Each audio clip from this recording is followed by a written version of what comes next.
It's February 14th, 1929, the kind of Chicago winter morning where the cold bites at your face.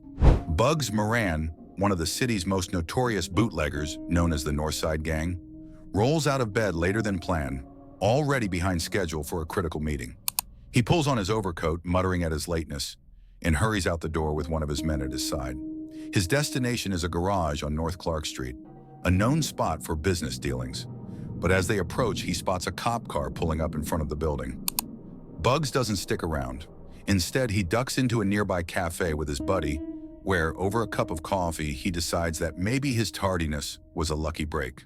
What he doesn't know is just how lucky he is to be on the other side of the street. Inside the garage, 7 of Moran's men are lined up against a cold brick wall, waiting for their boss to show. 2 uniformed cops and 2 plainclothesmen burst in, yelling about a raid. But instead of making arrests, they pull out submachine guns, shotguns, and a revolver. Without warning, they open fire, filling the garage with the deafening rattle of gunfire.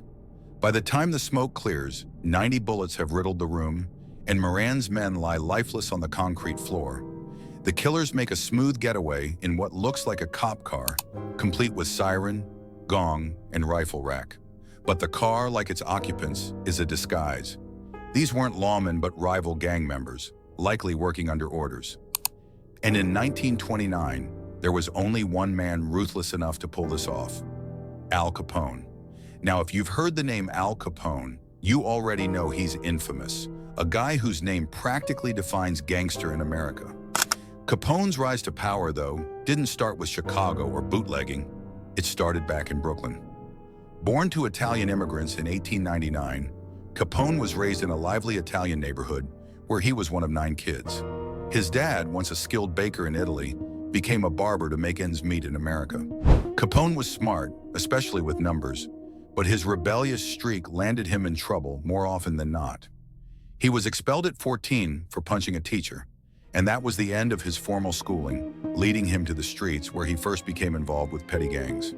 Also known as Scarface, Capone earned his infamous nickname after a teenage incident while working as a bouncer in a Brooklyn nightclub.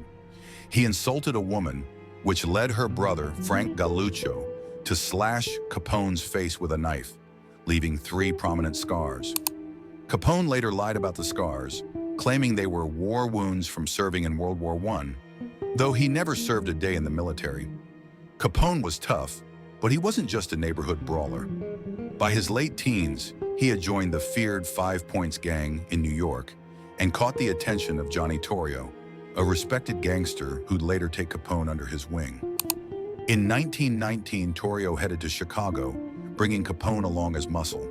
They quickly made their presence felt, stepping into a brewing gang war where Torrio's boss, Big Jim Colosimo, was assassinated, a crime no one was arrested for, though rumors swirled that Torrio and Capone had a hand in it. With Big Jim out of the picture, Torrio took the reins, but it wasn't long before he passed the torch to his young protege. By 26, Capone controlled much of Chicago's underworld, combining business and ruthlessness, with a special emphasis on ruthlessness.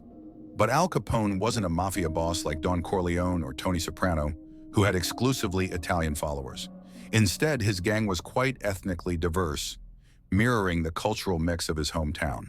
Whenever someone referred to him as Italian, Capone would angrily retort, "I'm no Italian. I was born in Brooklyn." There's a story that he invited a group of rival gang leaders to dinner and then personally bashed them to death with a baseball bat. Whether it's true or not, this tale embodies Capone's reputation for using unbridled violence to keep power.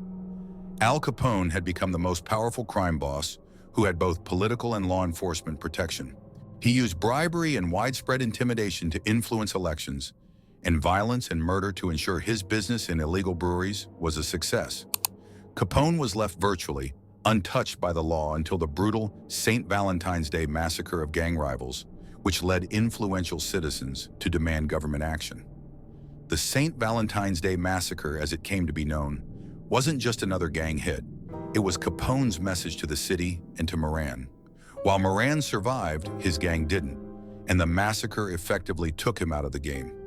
From 1925 to 1931, Capone ran Chicago's criminal underbelly. Oddly enough, he became a beloved figure for some, setting up soup kitchens and advocating for cleaner health standards. Yet his bloody rise to power kept him firmly in law enforcement's crosshairs. It wasn't bullets that brought him down, though. It was the law's clever use of taxes. Mabel Walker Villebrandt, a brilliant attorney and the first woman to serve as Assistant Attorney General. Known for enforcing prohibition, Villebrandt had the sharp insight to go after criminals like Capone on tax evasion. Her strategy hinged on the fact that tax law required individuals to report and pay taxes on all income, legal or not. And for gangsters, who couldn't deny their lavish lifestyles without incriminating themselves, it was a legal trap. Capone's defense team couldn't save him. In 1931, he was convicted of tax evasion and sentenced to 11 years.